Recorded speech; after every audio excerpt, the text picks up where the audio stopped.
اب میں آپ کو ایک حدیث سناتی ہوں. حضرت ابو ہریرہ رضی اللہ تعالیٰ عنہ سے روایت ہے کہ رسول اللہ صلی اللہ علیہ وسلم نے فرمایا، دو کلمات زبان پہ بہت ہلکے ہیں، میزان میں بہت بھاری ہیں، رحمان کو بہت محبوب ہیں، سبحان اللہ و بحمدہ سبحان اللہ العظیم. ایک دوسری حدیث میں صرف سبحان اللہ و بحمدہ، اس میں سبحان اللہ العظیم نہیں ہے. یہ حدیث بھی حضرت ابو ہریرہ سے روایت ہے. فرمایا، جو شخص دن میں 100 بار سبحان اللہ و بحمدہ پڑھتا ہے اس کی خطائیں مٹا دی جاتی ہیں، خواہ وہ سمندر کی جھاگ کے برابر ہی کیوں نہ ہو. متفق علیہ، بخاری اور مسلم کی روایت ہے. تاکید ہو جاتی ہے نا جب کوئی حدیث بخاری اور مسلم دونوں میں ہوتی.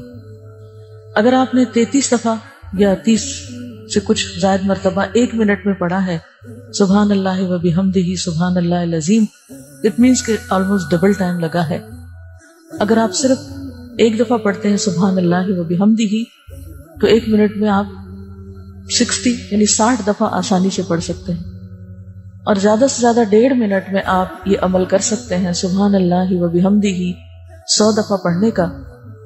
اور آپ اگر دن میں کوئی ایک وقت 1.5 منٹ کا مقرر کر دیں، مثلا سونے سے پہلے، مثلا سفر کرتے ہوئے گھر سے یہاں تک آنے میں، واپسی پر، کسی بھی ایک موقع پر، تو کتنی ہمارے قلب اور روح اور اعمال نامے کی صفائی ہوتی رہے گی ساتھ ساتھ. لیکن اصل بات یہ ہے کہ ہم اپنے اوقات کو منظم کرنا جانیں اور ان لمحات کی قدر کریں، ان منٹس کی قدر کریں.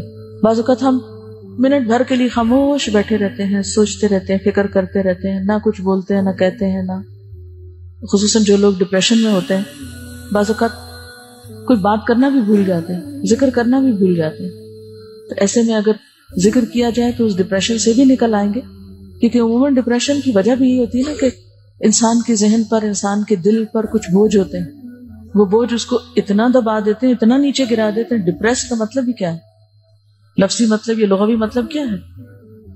ڈپریشن گڑھے کو کہتے ہیں یا نچلی جگہ کو کہتے ہیں.